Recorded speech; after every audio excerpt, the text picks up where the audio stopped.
Je m'appelle Marie-Joséphine Brognon et je suis CEO et cofondatrice de Forinov. Donc Forinov, en fait, c'est la première plateforme de mise en relation et de collaboration, c'est important, entre start-up, grandes entreprises, mais aussi ETI, PME et partenaires de type incubateur, accélérateur.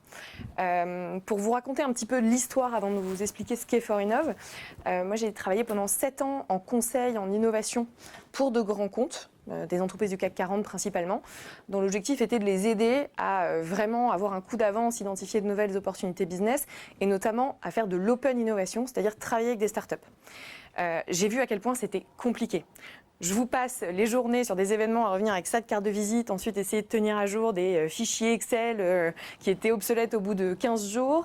Je vous passe aussi les boîtes mail qui explosent, les LinkedIn aussi, parce que les startups avaient très envie en fait finalement de savoir qui contacter, comment nous contacter. Je vois des visages qui disent oui, oui, oui.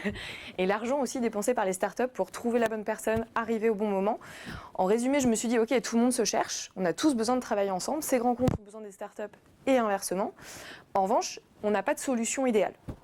Et là, je me suis dit, bon, on va leur créer une sorte de LinkedIn B2B, vraiment B2B, entre startups et grandes entreprises.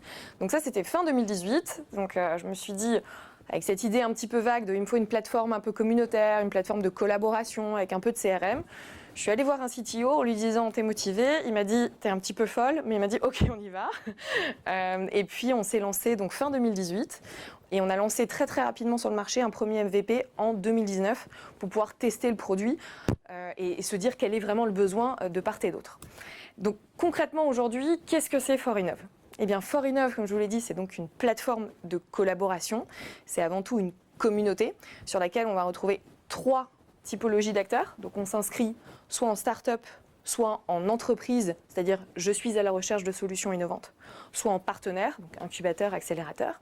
Et l'objectif donc vraiment de cette communauté, c'est pour chacun de pouvoir soit présenter son offre innovante de manière très simple et concise, mais aussi complète. Si je prends l'exemple du profil d'une start-up, l'idée c'est vraiment en 3-5 minutes, on a son essentiel, on va dire, leur valeur ajoutée, est-ce qu'ils ont levé des fonds, leur stade de maturité, leurs clients, etc. Et très facile à remplir aussi. Parce qu'encore une fois, il y a des startups dans la salle et on sait à quel point à chaque fois qu'on doit refaire notre landing page, c'est un casse-tête, etc. C'est quand même plus facile de remplir un profil très concis et surtout d'être bien référencé par la suite. Et ensuite, on va pouvoir inviter ses collaborateurs. Généralement, nous, c'est les CEO ou les responsables les business dev, etc. qui remplissent les profils. Mais après, on peut avoir d'autres personnes derrière qui sont contactables. De la même façon, les entreprises vont pouvoir, elles, décrire ce qu'elles font, parce que parfois on a des ETI, elles sont inconnues ou peu connues. L'idée, c'est du coup qu'elles puissent vraiment décrire ce qu'elles font et leurs besoins. Et enfin, on a donc les partenaires qui vont pouvoir présenter leur profil. Ensuite, on a 2 autres briques. Une brique vraiment d'opportunité. Donc les entreprises vont pouvoir poster des besoins et les startups y répondent. On appelle appel à candidature, appel à projet, etc. Et une 3e brique vraiment pour suivre la relation. Donc je crée des dossiers de start-up, j'ai des KPI sur mon avancement, je peux renseigner ma relation, etc. Ce que je voulais vous dire, voilà, c'est vraiment l'ambition de Forinov, c'est d'aider à l'innovation, d'aider à la collaboration fructueuse entre ces grandes entreprises et ces start-up, et qu'aujourd'hui on a plus de 2800 start-up membres, une centaine de grandes entreprises et de partenaires qui au quotidien créent des projets concrets pour inventer le monde de demain.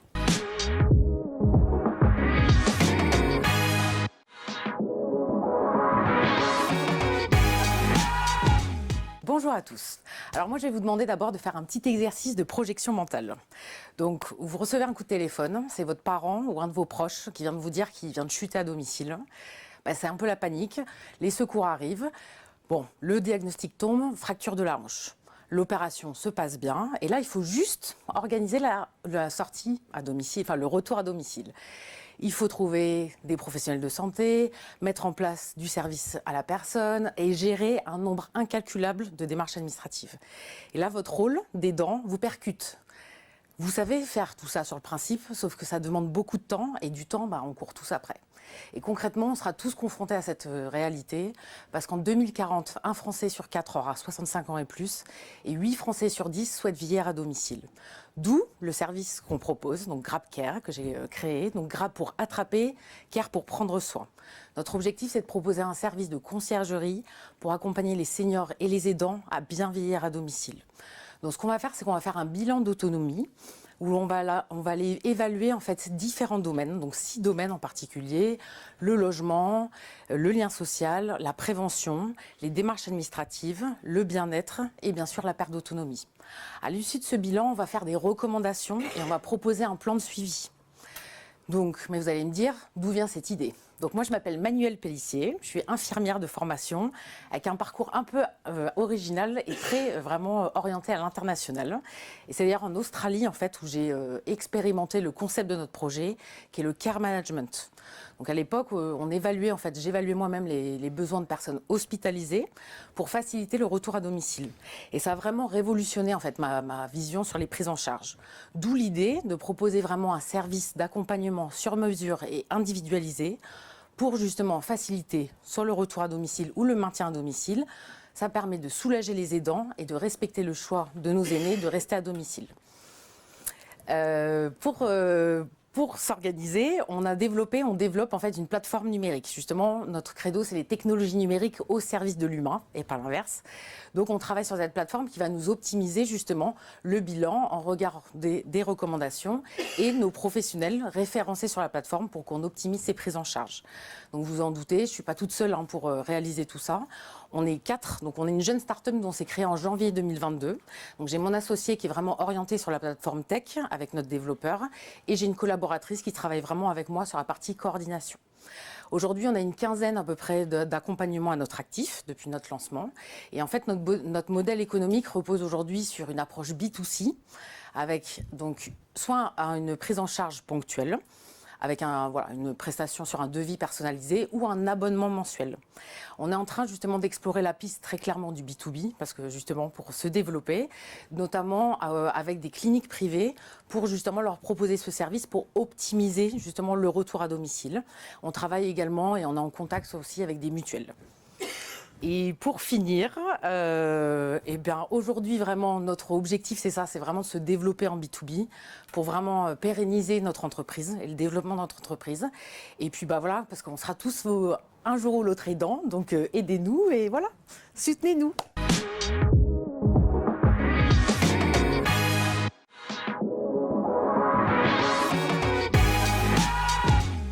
Catherine Ballard, société Earth & Sea. En 2020, en France, on a ramassé plus d'1 million de tonnes de déchets abandonnés dans la nature. Face aux pollutions et aux dépôts sauvages de déchets, qui touchent 9 communes sur 10 en France, Earth & Sea est un levier de l'action des pouvoirs publics dans les territoires. Mais pas n'importe quelle action. En fait, l'idée, c'est que Earth & Sea va embarquer tous les acteurs. Les mairies, les citoyens, les entreprises, les associations, les écoles, dans un programme de médecine de l'environnement. Notre environnement est malade et ça a un impact direct sur notre santé et celle des générations futures. La solution digitale participative Earth & Sea va permettre en fait de soigner l'environnement de manière collective, intelligente et efficace. Parce qu'en fait, les associations et les citoyens qui font par-ci par-là des nettoyages de nature, ce n'est pas assez efficace par rapport à la situation qui est un fléau en fait. On a vraiment besoin d'efficacité. Donc, embarquer les collectivités locales est essentiel. Alors une médecine de l'environnement, oui, ok, mais comment ? Avec un triple outil digital participatif, donc en 3 parties donc, des cartographies nationales interactives reliées à un logiciel dans les mairies et reliées à une application citoyenne avec 7 fonctionnalités. Et cet ensemble digital est accompagné d'une méthodologie qui va 1. Stopper les dépôts sauvages, 2. Stimuler et valoriser les belles actions des collectivités locales et 3. Rendre la transformation écologique opérationnelle et pragmatique. Donc, en fait, quelque chose qui va redonner de la confiance et de l'espoir.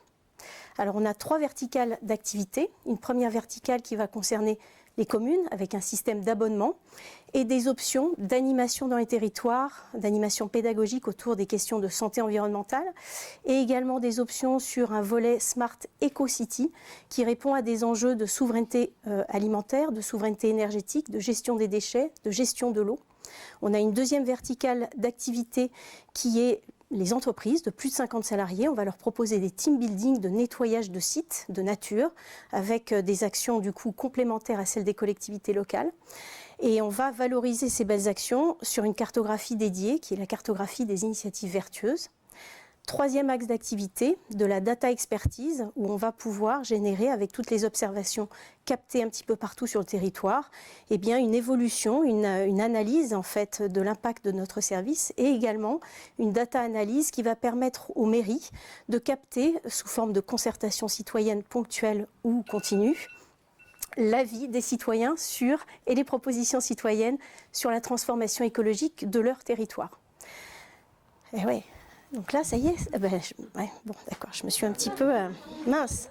Donc, je peux continuer un petit peu sur la partie chiffres. Notre objectif, en fait, en 2027, c'est un dixième des communes françaises et un bon paquet aussi de communes européennes, on l'espère. 700 entreprises, acteurs, médecins de l'environnement et puis 160 data expertise pour, on l'espère, un chiffre d'affaires environ de 13 700 cas. Voilà.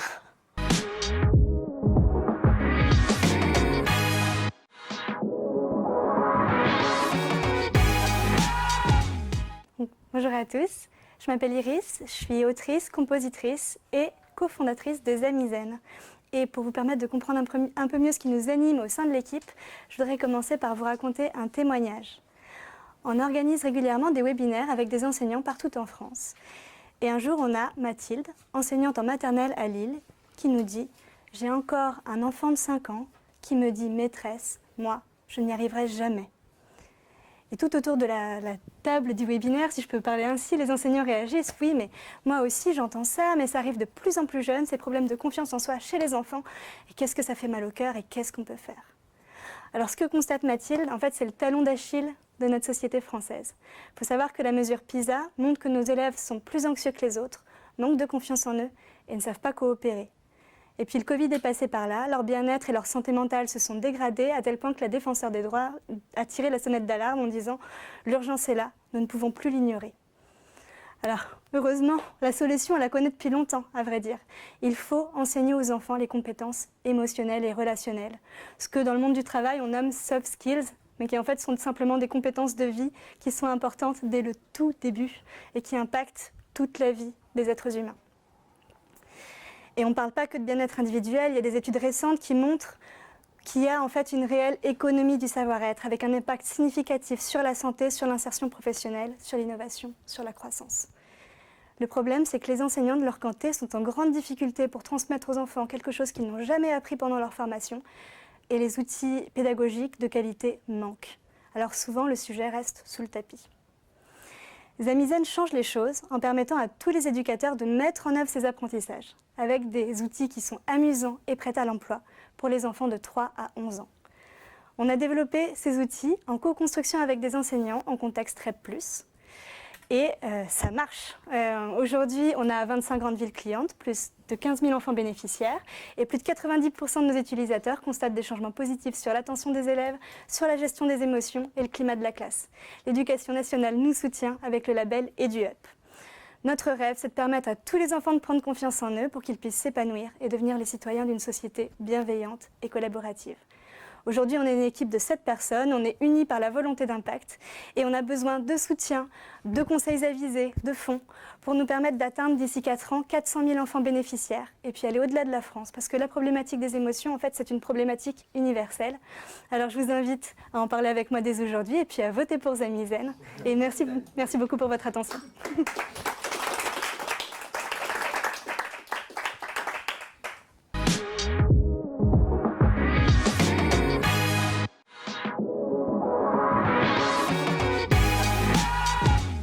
Alors, bonjour à toutes et à tous, donc, je suis Florian, cofondateur de Fairspace avec Marion, dont vous avez la photo, et donc peut-être que vous verrez à la cérémonie. Donc on a créé Fairspace. Donc je suppose qu'en tant que particulier, vous avez tous déjà été sur le Bon Coin ou vous avez fait des achats en seconde main. Et on s'est rendu compte qu'en fait, les entreprises, elles n'achètent pas du tout en seconde main et en durable au sens large. Et c'est pour un peu combler ce gap qu'on a fondé Fairspace. On a une conviction qui est un peu générale, c'est qu'on n'arrivera pas à la transition écologique sans intégrer les entreprises. Les entreprises ont un pouvoir d'achat au sens littéral du terme tellement important qu'on a beau faire tous les efforts qu'on veut en tant que particulier, si nos entreprises continuent à consommer de manière classique, on n'aura pas de transition efficace.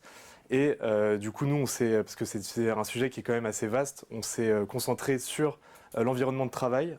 Et du coup, on a un premier axe qui est le design des espaces de travail, qui est à la fois un axe d'écologie, parce qu'il y a énormément de ressources qui sont gaspillées. Vous avez vu dans la présentation, il y a 250 000 tonnes de mobilier qui sortent des entreprises chaque année. C'est colossal. Sur ces 250 000 tonnes, il n'y a que 4% qui est réemployé. Tout le reste se retrouve à la benne. Donc ces 96% sont irrevalorisés, mais ils sont enfouis ou brûlés. Donc c'est de la perte sèche. Du mobilier qui est souvent de très bonne qualité, puisque les entreprises ont les moyens d'acheter du mobilier qui va durer 10 à 15 ans. Et pour autant, il va durer 3, 6, 9 ans, qui est la durée classique des bails des entreprises. Donc énormément de potentiel aussi en termes de ressources. Et c'est aussi un enjeu stratégique en termes de collaborateurs, puisqu'on parle beaucoup de qualité de vie au travail et de culture d'entreprise qui est en train de petit à petit aussi de prendre le pas sur la qualité de vie au travail et de l'englober. Ça devient aussi un enjeu de recrutement, puisque les entreprises les collaborateurs ne veulent plus faire l'impasse sur leurs convictions. Et du coup, pour attirer de nouveaux talents, il faut aussi respecter et afficher des convictions environnementales et sur la qualité de vie au travail de plus en plus forte. Et donc, ça tire des leviers de performance et des leviers stratégiques de l'entreprise. Donc, on a décidé de créer Fairspace pour créer des espaces à la fois durables, ergonomiques et qui cochent les notions de qualité de vie au travail. Donc, créer des beaux espaces utiles à partir de solutions majoritairement de réemploi, upcyclées, éco-conçues et éco-responsables. On est une société agréée ESUS. On travaille avec beaucoup de chantiers d'insertion et des AT. Et notre but, en fait, c'est de montrer que l'économie circulaire au sens large, maintenant, elle est complètement intégrée dans l'économie réelle. Et notre but, c'est de créer de plus en plus d'emplois et de montrer qu'il n'y a plus de barrière entre ces deux économies qui, il y a 5 ans, étaient encore bien séparées. Donc voilà, en année 2, on a fait 1 million d'euros de chiffre d'affaires, on était rentable. Et notre but maintenant, c'est de développer aussi de nouveaux services autour de l'environnement de travail, de l'inventaire, de la réparation, et de réunir ces services-là dans une marketplace de services et de enfin rajouter une dimension technologique à notre offre qui est pour l'instant très compréhensible et très traditionnelle.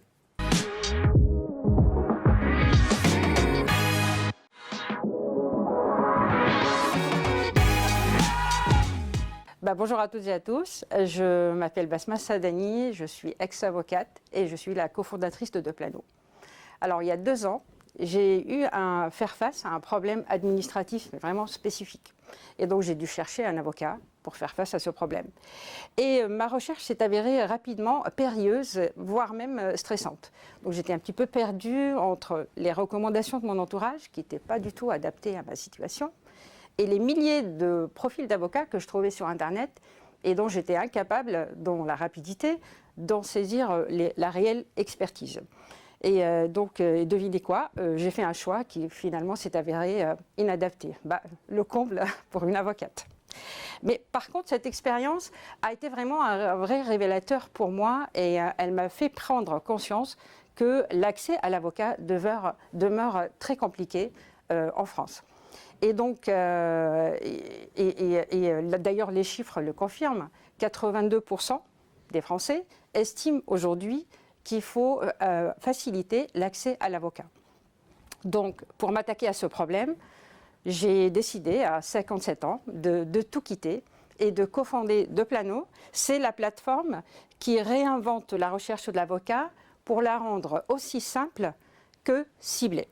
Et après près d'1 an de recherche et développement, nous avons mis en place un algorithme de matching qui permet à toute personne, particulier ou professionnel, de matcher en seulement quelques secondes un besoin juridique déterminé avec l'expertise vérifiée d'un avocat. Mais Deplano, c'est plus que ça, c'est commander en ligne toutes sortes de prestations juridiques, que ce soit du rendez-vous, un peu comme sur Doctolib, ou de la commande d'actes ou de consultation juridique. Donc, Bref, ce que vous faisiez en une semaine, vous le ferez en 2 minutes sur Deplano. Côté avocat, Deplano, c'est la première plateforme qui référence les avocats par leur niche de compétences. Ça leur permet de se distinguer et de développer, de démarquer par leur expertise et de développer une clientèle seulement dans leur niche d'expertise. Ça leur permet de vendre des prestations à 100% matérialisées et puis surtout d'être payés en amont. Adieu le fléau des impayés sur l'avocat, chez les avocats. Pour mener à bien ce beau projet, nous avons compté sur une équipe très solide et vraiment complémentaire. Et donc le background de Nassim, purement business et tech, complète parfaitement le mien, dont le profil est purement juridique. Et puis Nassim, mon cofondateur, est aussi un binôme que je connais très bien, et même par cœur, et pour cause, nous sommes avant tout mère et fille. Donc aujourd'hui, 8 mois après le lancement commercial de Plano, nous revendiquons déjà 100 avocats partout en France qui couvrent la majorité des niches B2B et B2C. Et nous avons plus de 100 clients qui nous ont fait confiance. Et peut-être vous en feriez aussi, vous serez aussi nos futurs clients sur Deplano. Merci beaucoup.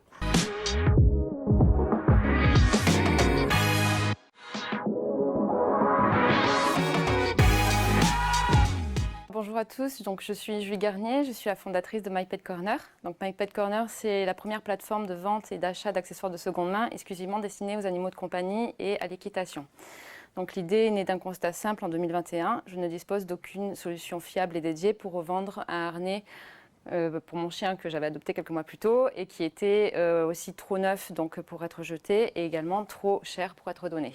De la même façon, un cavalier va avoir du matériel à changer dès lors qu'il va changer de monture, ou alors des propriétaires d'un NAC, donc un petit animal de compagnie, qui a une durée de vie limitée, va se retrouver avec une cage encombrante quand l'animal sera parti.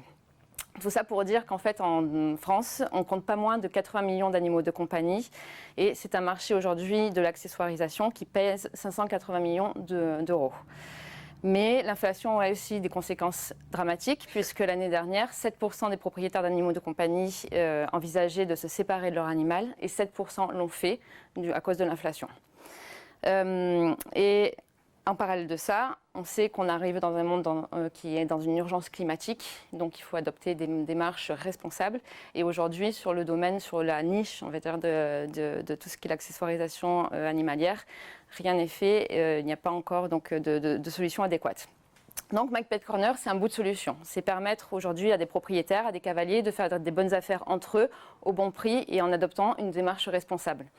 Donc MyPet Corner, c'est l'accessibilité et la mobilité, permettre à une communauté de passionnés donc d'échanger entre eux et apporter cette promesse de gain pour les vendeurs avec un paiement sécurisé pour les acheteurs.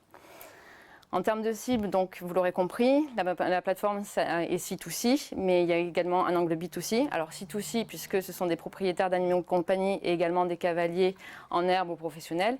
Et pour l'angle B2C, donc, la plateforme est ouverte pour les boutiques indépendantes et les petits créateurs afin de pouvoir déstocker leurs invendus. Déjà.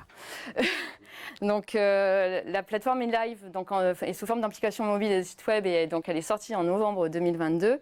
Elle comptabilise aujourd'hui 1600 inscrits et 2100 accessoires en ligne. Et les prochaines étapes vont être d'aller chercher du financement. D'aller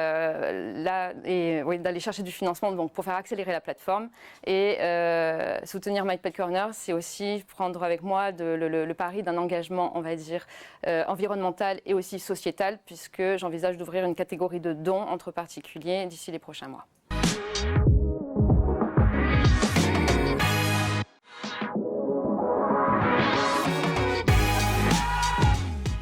Bonjour à tous, je m'appelle Elsa Fichebin et je suis la fondatrice de Coco.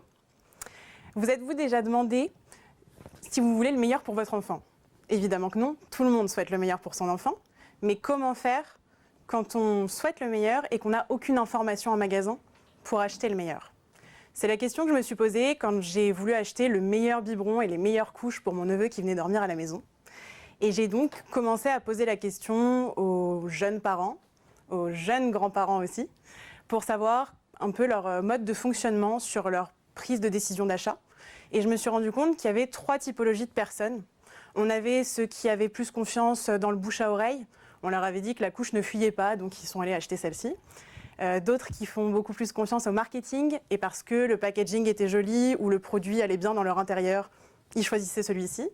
Et puis on avait la 3e typologie de personnes qui étaient les plus téméraires et qui est une grosse partie, plus de 70% des jeunes parents surtout, qui vont faire des benchmarks, donc des études de marché, tous les week-ends, pendant les 9 mois de grossesse et après, pour trouver la meilleure poussette, le meilleur siège auto, la meilleure couche. Et ça prend un temps monstrueux. Et je me suis dit, mais c'est impossible qu'il n'y ait pas une solution qui permette de manière simple et claire d'avoir toutes les informations en un endroit. Et après quelques recherches, je me suis rendu compte qu'en effet, il n'existait strictement rien. Donc j'ai créé Coco, l'application qui est collaborative, 100% gratuite et indépendante, et qui permet de rechercher ou scanner n'importe quel article de puériculture, tout sauf la nourriture pour les 0-3 ans, et d'avoir justement leurs impacts sanitaires et environnementaux. Donc sur chaque fiche produit, on va pouvoir rechercher, scanner n'importe quoi, et sur chaque fiche produit, on aura son score. Ce score, il a été approuvé par un comité d'experts et il contient plus de 300 critères qu'on a résumés sous 4 catégories de critères. La composition du produit et les impacts sanitaires liés à la composition du produit, l'origine des matériaux, les lieux de production et les labels. Aujourd'hui, l'application elle est disponible depuis 6 mois sur Google Play, Apple Store. On a plus de 1300 utilisateurs uniques. On a une communauté de plus de 1800 personnes. Et d'ici peu de temps, l'objectif, c'est que vous puissiez retrouver le Coco Score sur n'importe quel produit, en ligne ou en physique.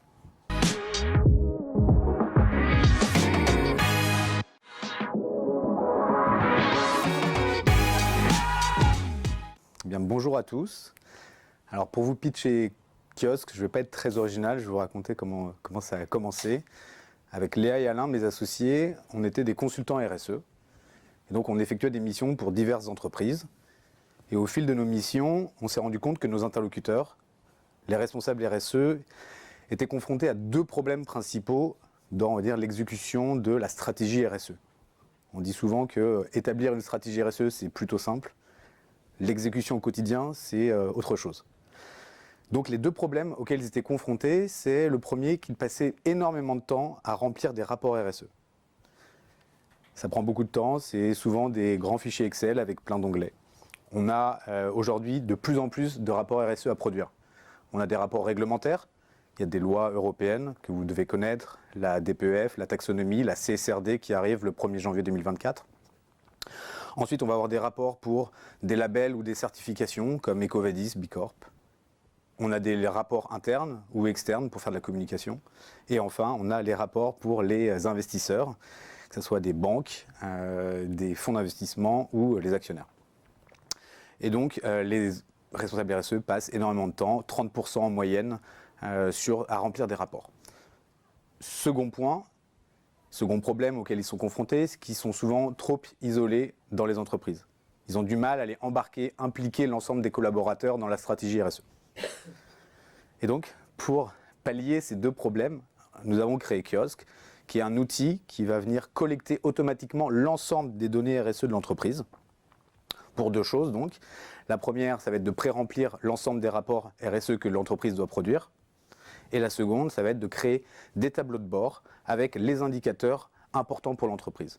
Et ces tableaux de bord, on va pouvoir les créer à différents niveaux. En fait, l'idée, ça va être de segmenter l'information. On va avoir des tableaux de bord assez généraux pour avoir les indicateurs principaux de l'entreprise globale, qui va aider les décideurs, le top management à prendre des décisions aussi au regard des indicateurs RSE.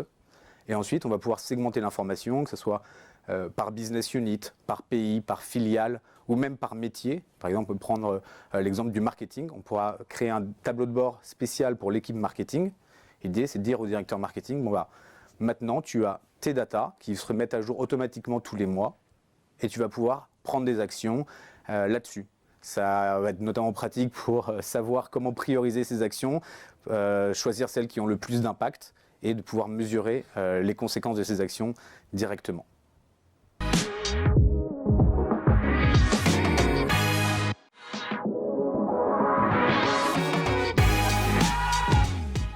Bonjour, je suis donc Florence, cofondatrice d'Elzéar, une application web et mobile pour les producteurs de fruits et légumes diversifiés. Savez-vous que ces 10 dernières années, on a perdu 100 000 fermes en France, soit une ferme sur 5. Et qu'en même temps, on importe 50% de notre production de fruits et légumes qu'on voit sur les marchés, sur les étals. Alors, vous le savez certainement, l'agriculture doit effectuer sa 3e révolution agricole, notamment pour pouvoir répondre aux enjeux climatiques, économiques. On l'a vu encore récemment avec les épisodes de la guerre en Ukraine, du Covid et de tous les aléas climatiques qu'on subit également. Et pour ça, on a une solution qui est souvent mise en avant, qui est l'agroécologie. Sauf que l'agroécologie, ça implique d'avoir des fermes plus diversifiées, de remettre la diversification de cultures dans les parcelles. Ça implique aussi des itinéraires techniques de conduite des cultures beaucoup plus complexes, puisqu'il faut prendre en compte tout l'environnement de la culture. Et enfin, ça implique aussi l'agroécologie d'avoir un pilotage beaucoup plus fin, parce qu'on est sur de l'expérimentation pour pouvoir adapter continuellement les pratiques au quotidien. Mais du coup, la question qu'on se pose chez Elzéar, c'est comment font les producteurs concrètement au quotidien pour pouvoir amorcer cette transition vers l'agroécologie, sachant qu'ils passent déjà des heures entières dans les parcelles à juste pouvoir pérenniser leur activité avec justement tous ces aléas et en même temps à répondre à la demande croissante de consommateurs comme nous pour avoir une alimentation bio, locale et durable. Donc pour ça, on est allé partout en France. On a mené des ateliers de co-construction avec des producteurs, des néo-ruraux qui s'installent, mais aussi des producteurs beaucoup plus expérimentés, qui ont des grosses surfaces en légumes diversifiés. On est allé aussi à la rencontre de conseillers agricoles, des chambres donc plus conventionnelles, mais des réseaux bio, des enseignants agricoles. Et ensemble, on a essayé d'identifier quels étaient les outils qu'ils disposaient aujourd'hui pour pouvoir facilement piloter leur quotidien et donc faciliter la transition agroécologique. Et en fait, on a été choqués de constater que dans les parcelles, ce qu'ils ont à disposition aujourd'hui, ce sont des outils majoritairement papier et Excel. OK. Et avec une quantité donc, de données à gérer. Donc, on a développé cet outil en partenariat, en co-construction avec les agris, qui permet de les accompagner sur tout leur cycle de production, de la planification à la conduite de culture jusqu'aux récoltes, qui est vendu sous forme d'abonnement SaaS, adapté à la taille de l'exploitation, entre 20 et 100 euros par mois, avec un panier moyen à 60 euros. Et aujourd'hui, on a nos premiers clients, une soixantaine d'exploitations agricoles avec 2 centres de formation et on a besoin d'aller plus loin, plus vite, d'accélérer pour pouvoir attaquer le marché en France, mais l'élargir aussi assez rapidement en Espagne et en Italie, sachant qu'on est déjà présent en France, en Belgique, au Canada et au Liban, avec des fermes francophones. Et donc, c'est pour ça qu'on postule à ce programme tremplin, pour à la fois porter la voix de ces agriculteurs, de pouvoir les mettre en avant, et aussi parce qu'il me semble important en tant que femme dans la tech, dans le milieu agricole, qui sont des milieux très masculins, de faire entendre aussi cette voix et ce projet-là pour le porter plus haut et trouver des personnes, des partenaires, des investisseurs pour nous accompagner, pour permettre aux agriculteurs d'avoir un outil qui leur permette effectivement de mieux vivre et de s'engager plus facilement dans l'agroécologie.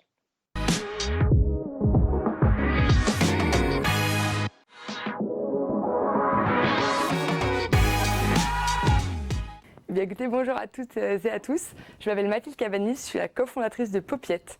Quand j'ai rencontré Marion, mon associée, on ne se connaissait pas et pourtant on s'est rendu compte qu'on avait le même problème, comme de milliers de parents.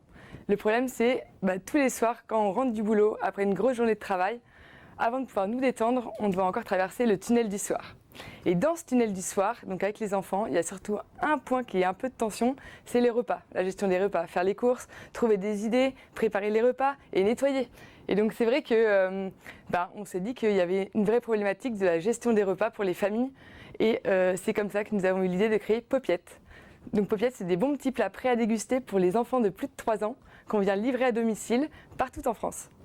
Donc on a créé avec un chef et une diététicienne des plats peu salés qui sont équilibrés avec des légumes de saison, avec des légumes visibles et invisibles pour un petit peu surprendre les enfants. On a des plats vraiment qui ont été Enfin voilà, c'est des plats qui sont élaborés par des chefs et des diététiciennes. Et je suis complètement perdue, mais c'est pas grave, je vais rebondir. Nos plats, même s'ils sont sans additifs ni conservateurs, ils se conservent 10 jours au frigo grâce à un procédé de mise sous atmosphère protectrice qui nous permet donc une DLC assez longue pour que les parents puissent utiliser ces plats assez longtemps. Et cerise sur le gâteau, nous avons créé un concept de carte ludo-éducative pour éveiller les enfants au bien manger. Donc c'est des petites cartes qui sont glissées avec chaque plat à collectionner. Comment ça fonctionne, Popiette? Les parents se connectent sur notre site internet et font une sélection parmi, pour l'instant, 6 plats au choix. Ils sont livrés la semaine suivante. C'est quelque chose qui nous convient bien puisque ça nous permet de produire que ce que nous avons vendu. Et donc ça évite ainsi le gaspillage alimentaire. Ensuite, nos produits sont livrés via Chronofresh partout en France. Déjà. Et donc le bilan a maintenant 2 mois d'activité. Nous avons vendu près de 1500 plats pour les enfants et nous avons réalisé un chiffre d'affaires de quasiment 10 000 euros. Nous sommes actuellement sur un objectif, en tout cas on suit un business plan qui va nous amener vers la rentabilité dans les 2 ans. C'est vraiment quelque chose qui nous tient à cœur avec Marion, vu le contexte économique, de ne pas miser que sur la levée de fonds, bien que nous espérons faire une levée de fonds en 2024 pour renforcer les équipes et nous permettre ainsi de nous développer et d'accroître notre notoriété, ce qui est un vrai enjeu pour nous.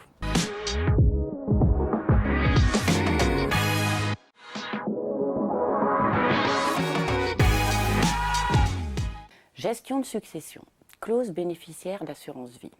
Ces sujets sensibles font régulièrement la une des médias. C'est le parcours du combattant pour les héritiers et les bénéficiaires, mais aussi pour les professionnels concernés qui sont submergés et financièrement pénalisés. Les contrats en déshérence représentent encore plusieurs milliards d'euros et les sanctions réglementaires se comptent en millions d'euros. Les enjeux sont énormes. L'IDIX a lancé la première solution en France qui digitalise et simplifie la gestion de succession pour les contrats d'assurance vie. Notre plateforme SaaS comporte 2 espaces. Un espace pour l'assureur et son back-office qui va lui permettre de piloter et organiser l'activité des gestionnaires et une interface en marque blanche pour les bénéficiaires. De cette façon, le processus d'inscription pour le bénéficiaire et surtout le remplissage de son dossier est complètement simplifié et optimisé. Là où aujourd'hui, avec un système papier, c'est un dossier très complexe, grâce à l'intelligence artificielle, il va pouvoir signer en ligne son dossier en quelques minutes. Et de l'autre côté, pour les équipes de gestion, on va avoir un pilotage et une conformité réglementaire native qui va grandement optimiser la manière de travailler. Donc notre solution répond vraiment aux enjeux des assureurs en matière d'efficacité opérationnelle, d'expérience utilisateur aussi bien pour les clients que pour les gestionnaires, que pour les employés, mais également répond aux enjeux réglementaires très forts. Cette solution est en production depuis plus d'1 an. Nous comptons aujourd'hui 4 clients. On a sécurisé plus de 200 000 euros de chiffre d'affaires pour cette année, avec une ambition évidemment supérieure, puisque l'IDIX vient d'être sélectionné dans le programme French AssureTech, qui est un programme d'accélération pour les InsurTech organisé par toutes les mutuelles de Niort et la CNP. Donc on fait partie des 5 lauréats cette année, et notre parrain est la Maïf. Donc voilà une société donc avec une traction forte aujourd'hui, énormément de demandes, puisque aussi bien en assurance vie que dans le monde bancaire, le sujet de la succession devient extrêmement complexe à gérer et que toutes ces sociétés, ces entités sont peu outillées pour le faire. Voilà. Alors, c'est aussi un marché difficile avec des fortes barrières à l'entrée, puisqu'on se retrouve avec un service SaaS sur lequel on a un modèle économique d'abonnement mensuel et de setup pour pouvoir notamment connecter nos outils avec les systèmes internes des assureurs. Pour donc franchir toutes ces barrières à l'entrée, nous sommes aujourd'hui une équipe paritaire de 4 associés. Karine nous a rejoint récemment sur la partie développement commercial et stratégie. Bruno, que je connais depuis très longtemps puisque je l'avais recruté en asset management, et lui directeur des projets et de la partie UX, puisqu'on mise énormément sur l'UX pour toute cette simplification. Et enfin, Jean-François, notre CTO, a une longue expérience en matière de logiciels financiers et de sécurité, des éléments très importants pour passer la rampe en fait, auprès de ses clients de type assureur ou banquier. Voilà. Et puis une équipe de 4 développeurs. Voilà, l'ambition aujourd'hui, c'est de devenir la plateforme de référence sur les sujets de succession et de transmission. On a levé 200 000 € en seed l'année dernière et ça a permis de confirmer en fait l'attraction.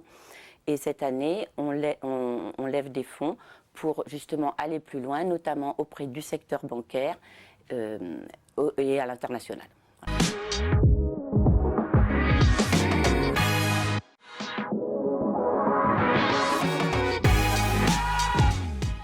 Bonjour, je suis Lorraine Altmaier, la cofondatrice de Tikino.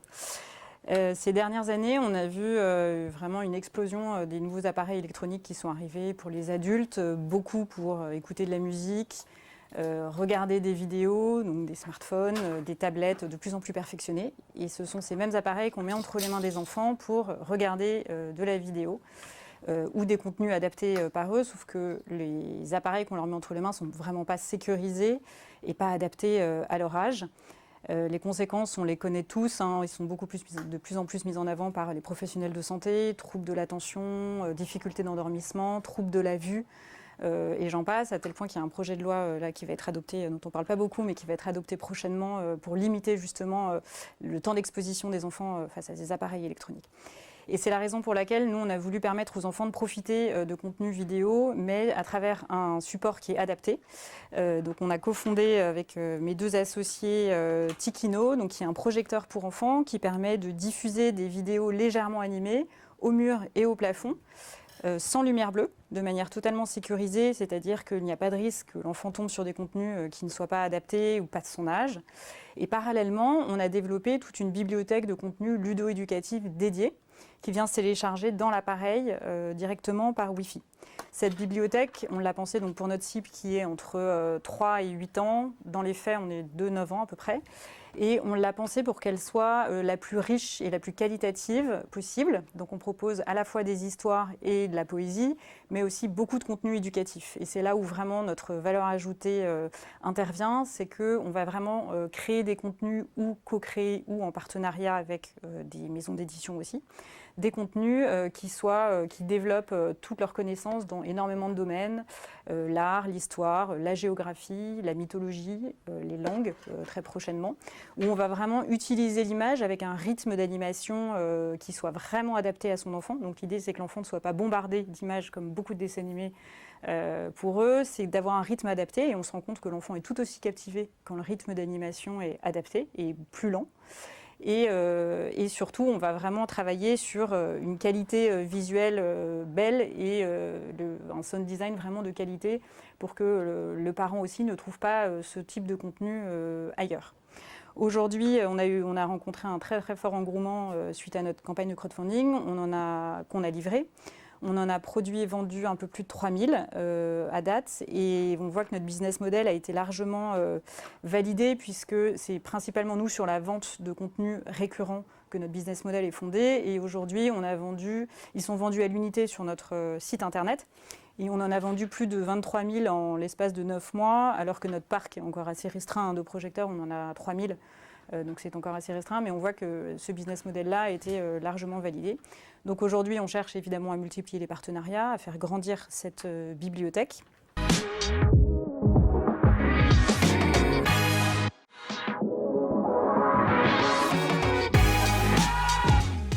Bonjour, je suis Maristo Clébardon, je suis la cofondatrice de la Meringuet avec mon associé et mari à 50-50.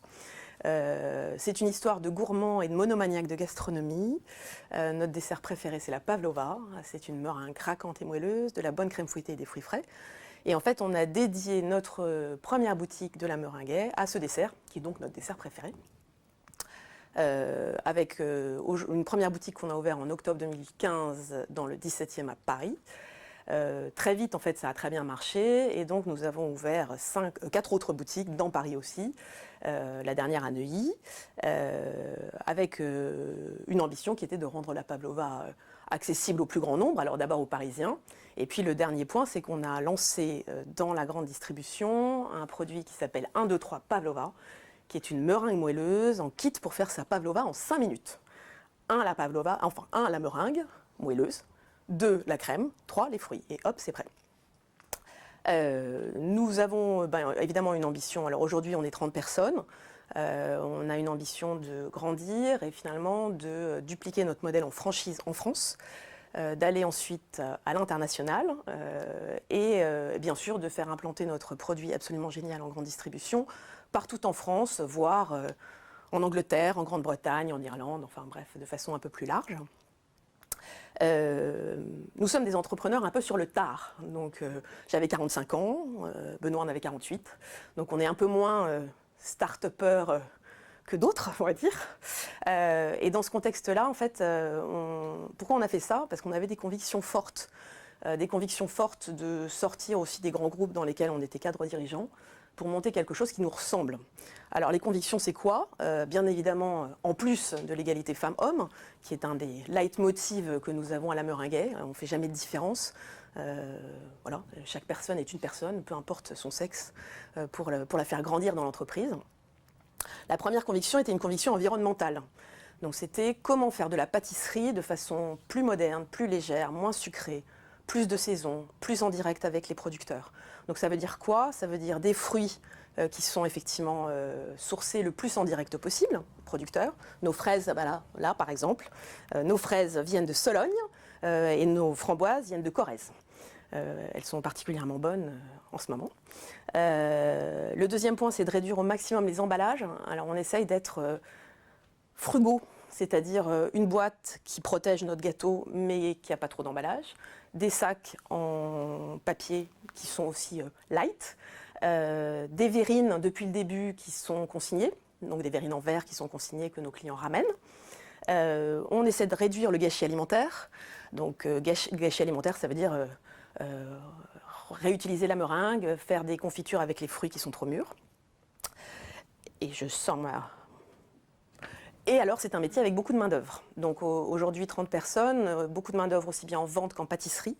Et donc, notre ambition, c'est aussi de faire grandir tous les jeunes qui sont avec nous, de les faire évoluer. On a beaucoup d'alternants qui viennent de milieux, de quartiers pas forcément très favorisés. On est assez fiers, quand ils ont passé 1 an ou 2 avec nous, de leur avoir donné les armes pour rentrer dans le monde du travail, voire de les embaucher d'ailleurs, avec aussi un principe de promotion interne et de parcours qualifiant. Donc nos jeunes embauchés aujourd'hui seront les responsables de magasins de demain. Pour finir, on est un commerce de bouche. Donc qui dit commerce de bouche, alors dit quelque part moins moderne sur le papier que tous les trucs très tech que peut-être vous avez pu voir. Mais demain, si nos centres-villes n'ont plus de commerce de bouche, on sera tous malheureux. Et en fait, c'est un vrai choix de société. Et donc, nous, on croit au commerce de bouche moderne, digitalisé. Oui, bien sûr, on a un site internet marchand, bien sûr. Donc, au commerce de bouche moderne, digitalisé, avec un bon contact, avec des bons produits, bien faits, sans additifs, frais. Mais au commerce de bouche dans lequel on va chercher son gâteau du dimanche.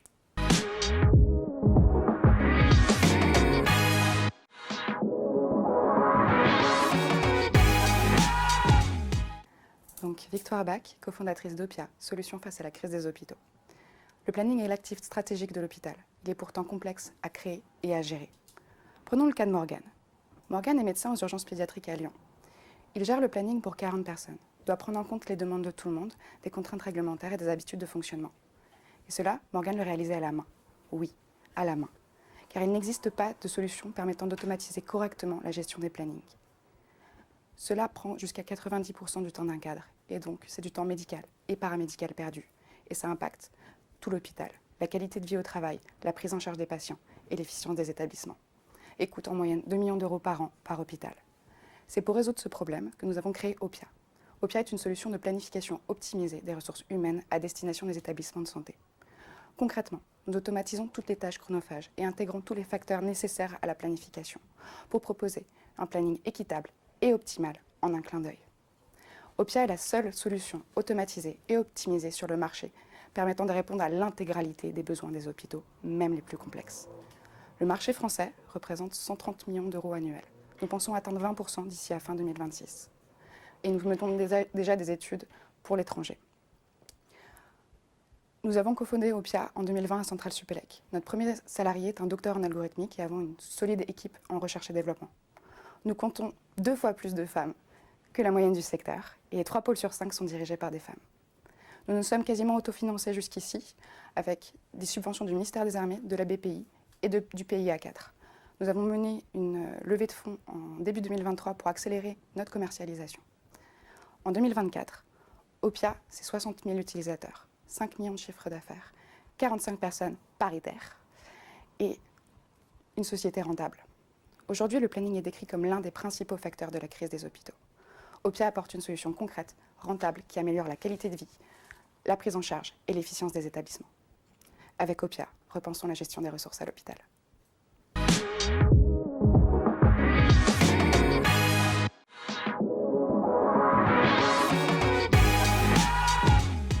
Bonjour, donc je suis Anne, la fondatrice d'Ethic Trips. Notre mission, c'est de réduire l'impact des nuitées hors du domicile. On est 58% des Français aujourd'hui à vouloir voyager mieux. Et pourtant, il ne suffit pas de vouloir pour pouvoir. Il y a un vrai gap entre les deux. Parce que déjà, les voyageurs comme moi, ils ne savent pas comment s'y prendre, où trouver l'information. Il y a beaucoup d'a priori, et je sais qu'il y en a qui vont dire oui, qui pensent que le tourisme durable est une cabane dans les arbres, alors qu'il y a plein d'autres choses. Et en plus, les gens qui veulent des vacances responsables veulent réserver en direct auprès du professionnel, ce qui n'est pas du tout possible avec les solutions qui existent aujourd'hui de centrales de réservation. Et en plus, comme quand moi, dans ma vie d'avant, on est voyageur professionnel, alors là, il n'y a pas du tout de solution qui existe, alors que les entreprises sont obligées de faire des bilans carbone et que suivant le secteur d'activité, ça peut peser jusqu'à 40% du bilan, le déplacement professionnel. Qu'on sait qu'elles peinent de plus en plus à recruter des acteurs, enfin des jeunes, parce qu'ils ne sont pas assez engagés dans leur démarche RSE. Et en parallèle de ça, il y a plus de télétravail et donc besoin de plus se réunir et de regrouper ces équipes pour recréer de la cohésion. Donc notre vision, nous, c'est de travailler sur le tourisme d'affaires. Donc dans un premier temps, les séminaires et les réunions. Pour, dans un deuxième temps, proposer un catalogue pour les déplacements diffus des collaborateurs. Tout ça avec une vision à moyen terme de démocratiser l'accès au tourisme durable. En fait, en faisant ça, en travaillant cette partie séminaire, on gagne en crédibilité auprès des établissements éco-responsables, on va dire plus business, parce qu'on arrive avec du volume. En parallèle de ça, on fait connaître et sauter les a priori auprès des salariés pour qu'ils aient envie de sauter le pas pour les vacances de demain. Donc pour ça, en fait, notre entreprise, elle a un peu plus d'1 an. On a commencé à avoir plusieurs retombées, donc ça nous fait permettre d'avoir de la crédibilité auprès des entreprises et qui nous positionne aujourd'hui en tant qu'experts de l'hébergement éco-responsable. Donc ça les rassure dans le fait de ne pas avoir de greenwashing. Pour aller encore plus loin dans l'organisation de ces séminaires hors greenwashing, on sélectionne que des établissements qui sont labellisés. Donc pour vraiment éviter que les entreprises se fassent taxer de greenwashers. Et du coup, on a fait une étude d'impact sur un séminaire dans un établissement éco-responsable versus un hôtel qui n'est pas du tout labellisé. C'est quand même 2,4 fois moins de CO2 hors transport. Donc ça a quand même un réel impact. Et donc on a sorti l'offre il y a 6 mois maintenant, l'offre pour les entreprises. On travaille déjà avec des belles entreprises comme Orange, Colisée, Vinci, on vient de signer avec eux. En 6 mois, on a signé plus de 300 000 € de volume d'affaires. Et on a encore plus de 100 000 € dans le pipe, on va dire. Et donc, tout ça, pour faire tout ça, je ne suis pas toute seule. Hein. Je suis la fondatrice, je suis entourée d'une belle équipe de 6 personnes, d'un board de 4 personnes qui nous aident à prendre les bonnes orientations. Avec l'ambition finale de tout ça, c'est de faire du tourisme durable la référence du tourisme de demain, en s'appuyant sur notre mission, parce qu'on est une société à mission. L'objectif, c'est de dire qu'on s'applique à nous aussi des notions d'éco-responsabilité et pas seulement on donne des leçons aux voyageurs. Donc l'idée de tout ça, c'est de concilier tout ça et faire, comme je le disais, du tourisme durable la référence du tourisme de demain.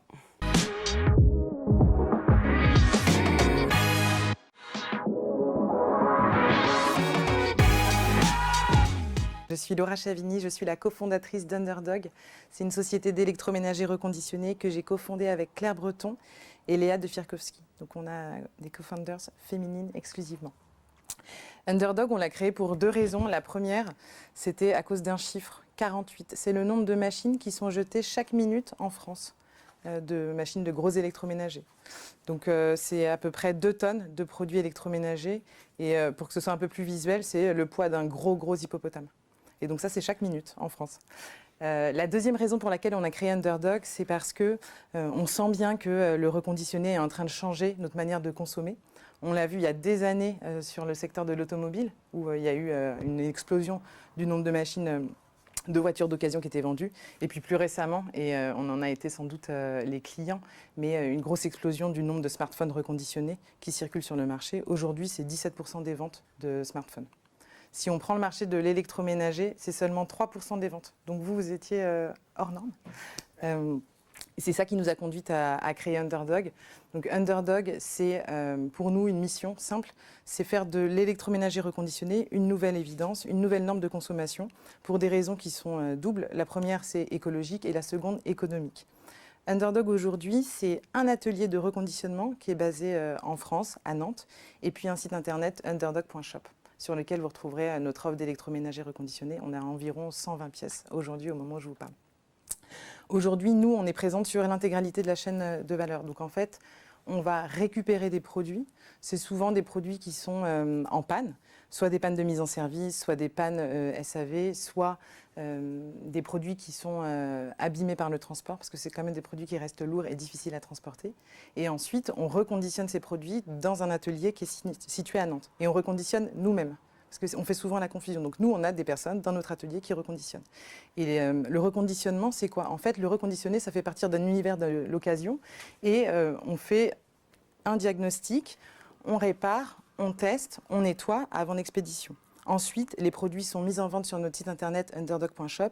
Et là, vous pourrez retrouver toute une offre de lavage. C'est par ça qu'on a commencé. On va s'attaquer au froid et ensuite, on s'attaquera à la cuisson.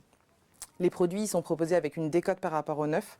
C'est moins 50% le maximum et en moyenne moins 30%. On propose des services qui sont dignes du neuf, à savoir la livraison, l'installation, la garantie 2 ans, la reprise évidemment des anciens produits parce qu'on va s'en resservir pour leur donner une seconde vie. Et puis on a fait aussi le choix de proposer du paiement fractionné. Underdog, je vous parlais beaucoup de machines, c'est aussi une histoire d'hommes et on est super fiers d'avoir réussi à recruter en un temps super record 15 collaborateurs qui sont à nos côtés pour essayer de faire bouger les lignes à notre manière.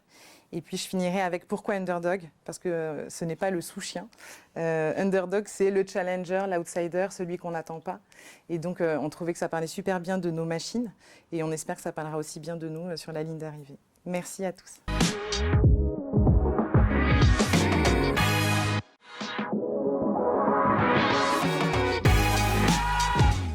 3 milliards. 3 milliards, c'est le nombre de personnes qui vivent actuellement dans des contextes vulnérables face au changement climatique. Et puis si vous aimez les chiffres, je vous en donne un autre, 6. Il faudrait multiplier par 6 les flux financiers pour limiter le réchauffement climatique à 1,5 degré. Moi, c'est Perrine, je suis directrice du pôle climat chez Inuc. Et maintenant qu'on a planté le décor, je vais vous expliquer comment on apporte notre pierre à l'édifice. Inuc, notre cœur de métier, c'est la contribution carbone volontaire. Concrètement, la contribution carbone volontaire, c'est quoi? C'est le fait d'aller soutenir des projets qui vont éviter ou séquestrer des émissions de gaz à effet de serre. Et l'organisme, le citoyen, l'organisation qui va aller financer ce genre de projet va recevoir en contrepartie ce qu'on appelle des crédits carbone qui correspondent aux tonnes de CO2 évitées par le projet. Du coup, la contribution carbone va rentrer dans ces fameux flux financiers dont on a tant besoin. Malheureusement, aujourd'hui, le monde de la contribution carbone subit quelques dérives. Il y a eu des rapports assez accablants qui sont sortis il y a pas très longtemps. Et face à toutes ces dérives, Inuc a été créé en 2017 par Thaïs. Et à l'origine,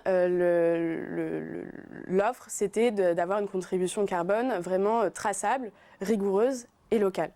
À la base, c'était un projet de R&D et donc en début 2020, on a commencé à avoir nos premiers clients.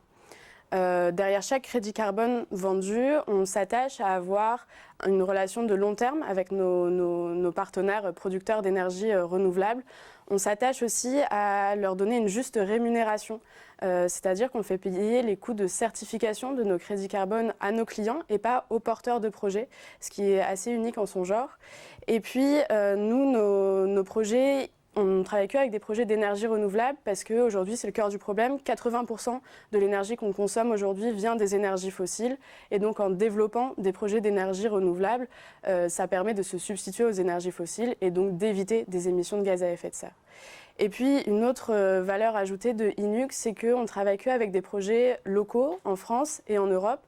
Ça nous permet plusieurs choses. Ça nous permet d'une part d'aller nous-mêmes vérifier que le projet tourne bien, d'assurer le suivi du projet.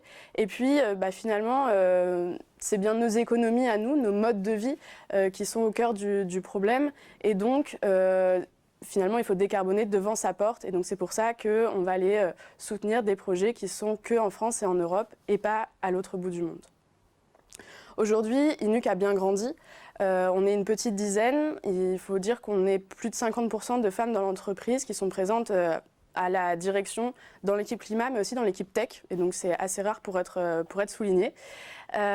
Aujourd'hui, on s'est un peu diversifié. On a gardé, bien sûr, notre cœur de métier, la contribution carbone, mais on accompagne maintenant nos clients sur tout le processus, donc la mesure des émissions carbone via des bilans carbone. On les accompagne sur les stratégies de réduction également, parce que c'est bien là le cœur du problème. Il ne faut pas juste aller financer des projets décarbonants, il faut bien réduire nos émissions carbone. Et puis tout ça, on le fait avec des entreprises de tout secteur confondu et de toute taille confondue. Et j'ai commencé par des chiffres, je vais vous finir aussi par des chiffres. Inuk, depuis sa création, on a vendu plus de 40 000 crédits carbone et on a ainsi reversé 500 000 € à des projets de décarbonation et on en est hyper fiers.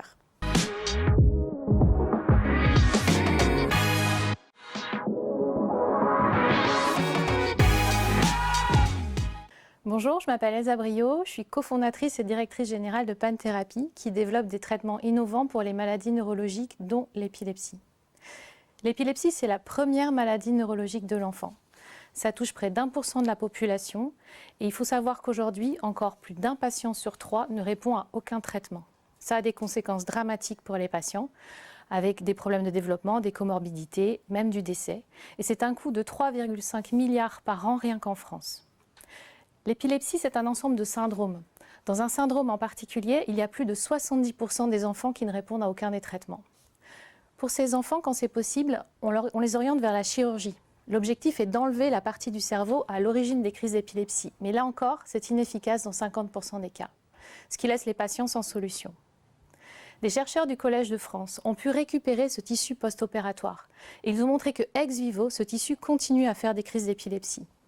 Grâce à ce matériel biologique unique, ils ont identifié un nouveau mode d'action qui est à l'origine du déclenchement des crises.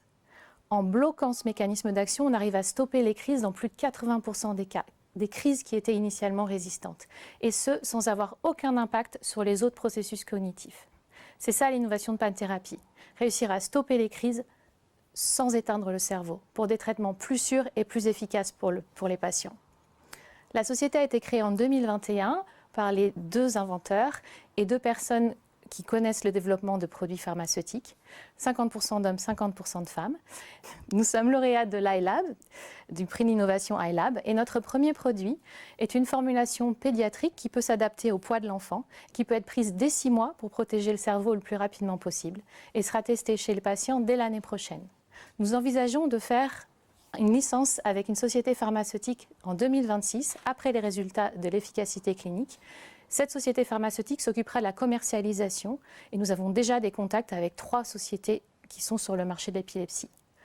Nous, cette licence nous permettra de nous développer et d'avoir une société pérenne pour développer les nouveaux produits. Car le mode d'action dont je vous parlais intervient dans d'autres maladies à crise, comme la sclérose en plaques, la douleur, la migraine et des maladies psychiatriques. Et là, vous voyez le champ des possibles.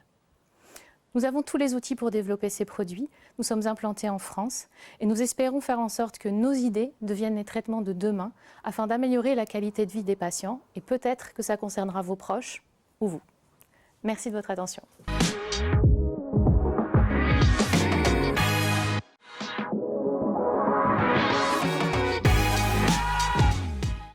Bonjour à tous, donc je suis Geneviève Marais, la cofondatrice d'Aquatech Innovation, qui est une start-up de la Green Tech, et nous sommes engagés dans la protection de la ressource en eau. Nous sommes une start-up qui est labellisée par le ministère de la Transition écologique et nous avons aussi le label JEI qui nous permet d'être reconnus comme une entreprise innovante engagée dans un véritable programme de recherche. Donc notre engagement vis-à-vis de l'eau est d'apporter des solutions vis-à-vis de, et bien entendu, des économies d'eau à faire actuelles. Et on s'occupe tout particulièrement des eaux usées domestiques. Donc nos cibles principales vont être les environnements touristiques, à savoir les ports, les campings. Aujourd'hui, c'est l'univers du bâtiment aussi qui s'intéresse à nous pour remettre en question le cycle de l'eau afin de faire perdurer sa vie. On va s'en occuper à plusieurs niveaux, c'est-à-dire qu'on essaye d'accompagner tous nos professionnels sur l'ensemble complet du cycle de l'eau. C'est-à-dire que sur un camping, on va s'occuper à la fois de la collecte des eaux usées. Je vais donner l'exemple dans un port qui est véritablement flagrant. Sur un port, un bateau, vous avez le constructeur de bateau a l'obligation d'avoir une cuve à bord dès l'instant qu'il y a des toilettes.